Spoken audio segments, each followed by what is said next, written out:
So புதுசாக digital marketing learn பண்ணுறவங்களுக்கு நான் சொல்கிற ஒரே விஷயம் தான், உங்களுக்கு இங்கிலீஷ் தெரியும் அப்படின்னா போய் தமிழில் போய் ஜாயின் பண்ணி டிஜிட்டல் மார்க்கெட்டிங் படிங்க.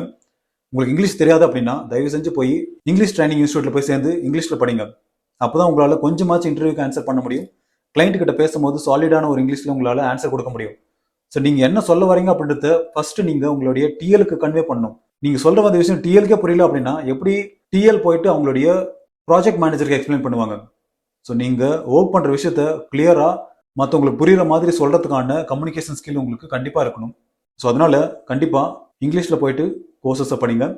அப்புறம் ஃபைனலாக இதுல இருந்து 6 பேரை நான் ஹையர் பண்ணேன். நான் ஹையர் பண்ண 6 பேருமே பார்த்தீங்க அப்படின்னா ட்ரைனிங் இன்ஸ்டியூட்ல படிச்சவங்க இல்லை, அவங்க எல்லாமே செல்ஃப் லேர்னர்ஸ். ஸோ இதுதான் நான் அவங்களை ஹையர் பண்ண ஒன் ஆஃப் தி ஃபேக்டராகவும் நான் கன்சிடர் பண்ணேன்.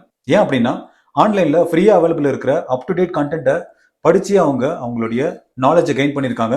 இந்த இன்ட்ரெஸ்ட் இருக்கிறவங்க கிட்ட நான் ஒரு ப்ராஜெக்ட் கொடுக்குறேன் அப்படின்னா அந்த ப்ராஜெக்ட்டுக்கு என்ன தேவை அப்படின்றத அவங்களே ரிசர்ச் பண்ணி அதுக்கான சொல்யூஷனை கொடுப்பாங்க.